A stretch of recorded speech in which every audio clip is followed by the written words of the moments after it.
Okay, so this is the liquefaction part of your lab. So this is, I think, the last activity in your lab, or one of them. There's 5 questions to answer. So this is your liquefaction bin. If you're not familiar with liquefaction, essentially what that entails is when you have unconsolidated material like sand, or glacial till, which hopefully, if you recall from both last week's lab and this week's lab, Bellingham sits on a lot of glacial till. It's unconsolidated. That means it's not lithified, it's not cemented together, it's super loose.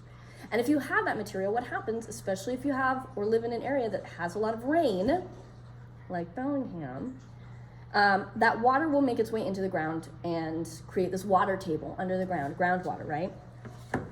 And when you get shaking from an earthquake, the higher density material will sort of shift to the bottom, while the lower density sort of shifts to the top.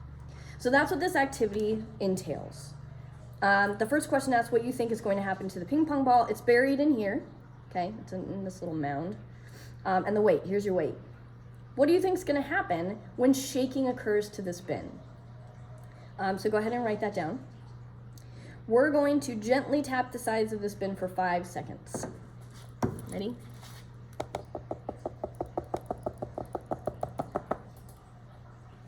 What happened? Right about that. We're going to put everything back the way we found it. I don't know if you see that. That's a big indicator about what we're going to expect here. Bloop, we'll put that back. We're going to tap this for now 15 seconds. Ready?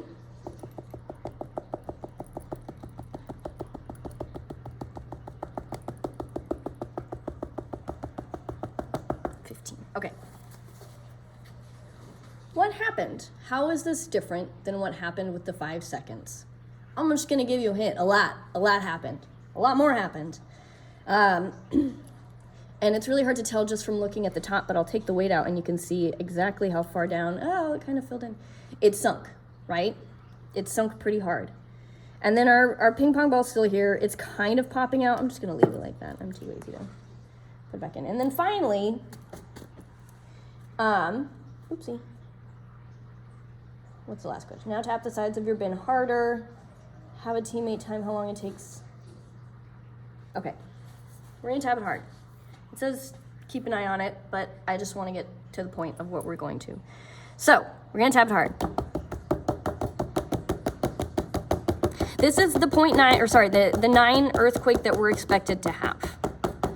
Okay, I just wanna point out, there's a crap ton of water on the top here, right? All that water was under the sand before we started shaking it, but when you shake it, all that dense material is shifting to the bottom and all that less dense material is shifting to the top. This ping pong ball just represents air, because that's what all it is, essentially. This is a bubble of air. So you can see the least dense material comes up, and then our building here, which is living under the water, has dramatically sunk into the sand, okay? This is what we expect to happen in Bellingham in a lot of areas because we live on unconsolidated material in a lot of places, and when we get the shaking, essentially Bellingham's gonna sink.